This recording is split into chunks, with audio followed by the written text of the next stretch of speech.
Assalamualaikum warahmatullahi wabarakatuh. Perkenalkan kami dari kelompok 2. Di sini kami akan mempresentasikan mengenai sistem informasi akuntansi dari PT Patuni Perdana Factory. Di sini kami terdiri dari 4 anggota. Yang pertama ada Melanie Indriani dengan NIM 632204717. Yang kedua ada Maria Florencia Jegawut dengan NIM 632110800. Yang ketiga ada Siska Sisilia Cintia Pebi dengan NIM 6322033. Dan yang keempat ada Diva Ayu Murtiningrum dengan NIM 6322133. Mengenai sistem informasi akuntansi PT Partuni Perdana Factory, makalah ini membahas sistem informasi akuntansi SIA yang diterapkan dari PT Partuni Perdana Factory, sebuah perusahaan manufaktur otomotif yang memproduksi suku cadang untuk berbagai jenis kendaraan. Konsep dasar sistem. Yang pertama ada pengertian sistem. Sistem adalah kumpulan komponen yang saling berhubungan dan berinteraksi untuk mencapai tujuan tertentu. Sistem dapat diklasifikasikan berdasarkan sifatnya, yakni seperti abstrak, alamiah, deterministik, terbuka, dan tertutup. Sistem diungkapkan oleh pakar dari dua pendekatan yang berbeda. Kedua pendekatan tersebut adalah pendekatan prosedur dan pendekatan komponen atau elemen dalam sistem. Pendekatan yang menekankan pada prosedur mendefinisikan sistem sebagai suatu kumpulan dari prosedur-prosedur saling berhubungan dan membentuk jaringan kerja untuk mencapai tujuan tertentu. Namun, banyak pakar mendefinisikan sistem melalui pendekatan yang kedua, yaitu pendekatan komponen. Model sistem, menurut MC Leod, model adalah penyederhanaan abstraksi dari sesuatu. Pada dasarnya, pemodelan merupakan suatu langkah awal yang dilakukan untuk pembuatan suatu rekayasa perangkat lunak dari sebuah sistem yang akan disimulasikan. Adapun jenis model dalam sebuah sistem terdiri dari yang pertama ada model fisik, yang kedua ada model naratif, yang ketiga ada model grafik, yang keempat ada model matematika. Adapun kegunaan dari model dalam sebuah sistem antara lain yang pertama itu ada mempermudah pengertian, mempermudah komunikasi, dan yang ketiga ada memperkirakan masa depan. Karakteristik sistem yang pertama, komponen sistem. Suatu sistem terdiri dari jumlah komponen yang saling berinteraksi membentuk suatu kesatuan. Komponen-komponen sistem dapat berupa suatu subsistem. Setiap subsistem mempunyai sifat-sifat dari sistem yang menjalankan suatu fungsi tertentu dan mempengaruhi proses sistem secara keseluruhan. Yang kedua ada lingkungan luar sistem. Lingkungan luar sistem dari suatu sistem adalah apapun di luar batas dari sistem yang mempengaruhi operasi sistem dapat bersifat menguntungkan maupun merugikan. Lingkungan luar yang menguntungkan merupakan energi dari sistem yang harus dijaga dan dipelihara, sedangkan lingkungan luar yang merugikan harus ditahan dan dikendalikan. Yang ketiga ada batas sistem. Batas sistem merupakan daerah yang membatasi antara suatu sistem dengan sistem lainnya atau dengan lingkungan luarnya. Batas sistem ini memungkinkan suatu sistem dipandang sebagai suatu kesatuan. Batas sistem menunjukkan ruang lingkup atau skop dari sistem tersebut. Yang keempat ada penghubung sistem. Penghubung merupakan media penghubung antara suatu subsistem dengan subsistem lainnya. Keluaran output dari suatu subsistem akan menjadi masukan input untuk subsistem yang lainnya dengan melalui penghubung. Dengan penghubung suatu subsistem dapat berintegrasi dengan subsistem yang lainnya membentuk satu kesatuan. Lalu karakteristik sistem ada masukan sistem. Masukan sistem adalah energi yang dimasukkan ke dalam sistem. Masukan dapat berupa masukan perawat atau maintenance input dan masukan signal input. Maintenance input adalah energi yang dimasukkan supaya sistem tersebut dapat beroperasi. Signal input adalah energi yang diproses untuk didapatkan keluaran. Selanjutnya ada keluaran sistem. Keluaran sistem adalah hasil dari energi yang diolah dan diklasifikasikan menjadi keluaran yang berguna dan sisi pembuangan. Keluaran dapat merupakan masukan untuk subsistem yang lain atau kepada supersistem. Dan terakhir ada pengolah sistem, yaitu adalah suatu sistem dapat mempunyai suatu bagian pengolah atau sistem itu tersendiri sebagai pengolahnya. Pengolah yang akan mengubah masukan menjadi keluaran. Suatu sistem produksi akan mengolah masukan berupa bahan baku dan bahan-bahan yang lainnya yang menjadi keluaran berupa barang jadi.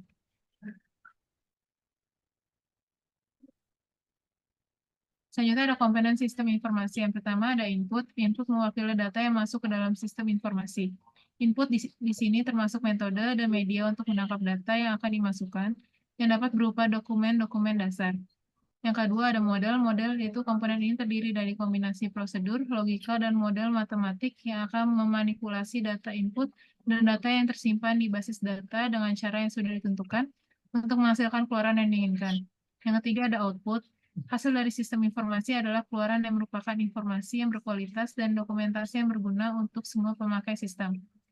Yang keempat ada teknologi. Teknologi merupakan toolbox dalam sistem informasi. Teknologi digunakan untuk menerima input, menjalankan modal, menyimpan dan mengakses data, menghasilkan dan mengirimkan keluaran, dan membantu pengendalian dari sistem secara keseluruhan. Selanjutnya ada hardware. Hardware berperan penting sebagai suatu media penyimpanan vital dari sistem informasi yang berfungsi sebagai tempat untuk menampung database atau lebih mudah dikatakan sebagai sumber data dan informasi untuk memperlancar dan mempermudah kerja dari sistem informasi.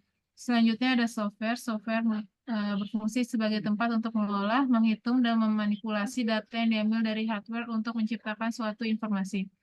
Selanjutnya ada basis data. Basis data merupakan kumpulan data yang saling berkaitan dan berhubungan satu dengan yang lain, tersimpan di perangkat keras komputer, dan menggunakan perangkat lunak untuk memanipulasinya.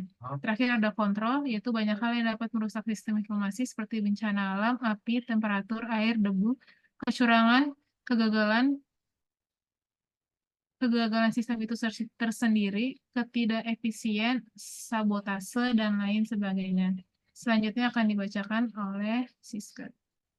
Pengertian akuntansi yaitu ada definisi akuntansi. Akuntansi adalah disiplin yang menyediakan informasi yang diperlukan untuk melakukan kegiatan secara efisiensi dan mengevaluasi kegiatan-kegiatan suatu organisasi. Peran akuntansi yaitu berperan sebagai informasi keuangan. Suatu organisasi informasi keuangan tersebut berguna untuk menyusun laporan keuangan. Laporan keuangan yang dihasilkan oleh akuntansi diharapkan berguna dalam penilaian dan pengambilan keputusan bagi pihak yang berkepentingan. Dari laporan akuntansi, kita dapat melihat posisi keuangan suatu organisasi beserta perubahan yang terjadi di dalamnya. Proses akuntansi akan menghasilkan informasi laporan keuangan yang sangat berguna bagi para pemakai informasi keuangan, baik untuk internal perusahaan maupun baik di luar perusahaan termasuk pemerintah. Yaitu yang pertama itu salah satu peran utama dari akuntansi adalah dalam hal pengendalian keuangan. Pengendalian biaya adalah salah satu faktor utama untuk kebersihan usaha. Yang kedua yaitu peran operasi perusahaan seperti penagihan terhadap pelanggan, pembayaran gaji karyawan, pembayaran tagihan pemasok, pemeliharaan persediaan, dan masing-masing tugas mempunyai peran dari proses akuntansi. Yang ketiga yaitu pelaporan akuntansi termasuk neraca, laporan laba rugi, menyediakan informasi yang dibutuhkan untuk memulai kinerja perusahaan. Di sini ada proses bisnis perusahaan. Yang pertama ada penjualan. Penjualan itu aktivitas penjualan barang dan jasa. Terus ada operasi atau produksi, yaitu aktivitas penciptaan barang atau jasa. Terus selanjutnya yang ketiga ada pemasaran, aktivitas memperkenalkan dan mendistribusikan barang atau jasa. Di sini terdapat yaitu siklus akuntansi, siklus transaksi akuntansi, yaitu laporan keuangan yang telah selesai dibuat akuntansi pada umumnya selalu berpedoman pada siklus akuntansi sebagai sebuah tahapan-tahapan mesti diikuti oleh akuntan dalam menyelesaikan laporan keuangan. Siklus akuntansi merupakan suatu proses penyediaan laporan keuangan perusahaan untuk periode waktu tertentu dan biasanya dimulai dengan nilai sisa akun pada awal periode. Proses akuntansi akan melalui beberapa tahapan sebagai berikut, yaitu yang pertama bukti transaksi, yang kedua yaitu jurnal, terdiri dari jurnal umum dan jurnal khusus, yang ketiga yaitu ada posting ke buku besar, yaitu ledger, terus yang ketiga, yang keempat yaitu neraca saldo, trial balance, yang kelima yaitu jurnal penyesuaian atau adjustment, yang selanjutnya itu neraca lajur, worksheet. Selanjutnya ada laporan keuangan, yaitu finance report yang terdiri dari laporan laba rugi, income statement, terus neraca, balance sheet, yaitu laporan perubahan ekuitas. Selanjutnya itu ada jurnal penutup yaitu closing entirety. Terus ada neraca saldo setelah penutup yaitu post closing trial balance. Yang terakhir yaitu jurnal pembalik yaitu reversing entries. Terus ada siklus transaksi secara umum, yaitu siklus transaksi akuntansi terdiri dari 4 siklus, yaitu siklus transaksi keuangan atau investasi.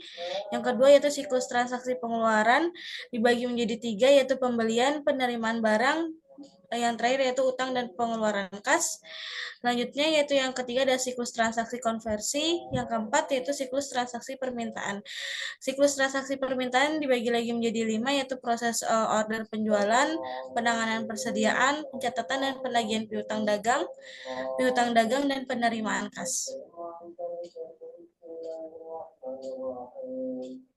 Di sini ada aktivitas utama, yaitu yang pertama inbound logistik, terus ada operasi outbound logistik dan pemasaran dan penjualan dan pelayanan. Yang kedua yaitu ada alur data. Alur datanya itu ada proses pengajian, pengiriman barang, dan siklus manajemen SDM, sumber daya manusia. Terus yang ketiga yaitu permasalahan pokok, yaitu pemisahan struktur sistem berjalan pada pabrik dan bagian toko. Yang keempat adalah pemecahan masalah, yaitu pengembangan sistem berjalan dan pengujian untuk meningkatkan efisiensi dan integrasi. Kesimpulan dan saran. Yang pertama kesimpulan, siklus produksi adalah rangkaian aktivitas bisnis dan operasi pemrosesan data terkait yang terus terjadi yang berkaitan dengan pembuatan produk. Siklus ini hanya terjadi pada perusahaan manufaktur atau industri. Siklus produksi terdiri dari berbagai rangkaian aktivitas yang diselenggarakan secara bertahap. Perusahaan manufaktur berbeda dengan perusahaan dagang dan perusahaan industri. Perusahaan industri merupakan perusahaan yang aktivitas usaha utamanya adalah mengubah bahan baku menjadi barang jadi dan menjual barang jadi tersebut. Saran yang pertama, untuk dapat meningkatkan kualitas dari sistem informasi akuntansi manajemen dan proses pengambilan keputusan pada PT Partunir Perdana adalah dengan melihat dan membandingkan hasil informasi sistem yang dihasilkan dari yang lalu dengan informasi sistem saat ini. Dan dari kegiatan yang sedang berjalan untuk informasi di masa mendatang, dilakukan pengembangan lebih lanjut agar pengendalian dan perencanaan berjalan pada sistem informasi semakin lebih baik. Yang kedua, yaitu bagi peneliti selanjutnya disarankan untuk melakukan penelitian dengan menggunakan variabel lain untuk sistem informasi akuntansi manajemen, sehingga dapat mengetahui faktor-faktor lainnya yang dapat mempengaruhi proses pengambilan keputusan dan mengurangi ketidakpastian. Sekian presentasi dari kelompok kami, kurang lebih yang mohon maaf. Assalamualaikum warahmatullahi wabarakatuh. If the sun refused to shine,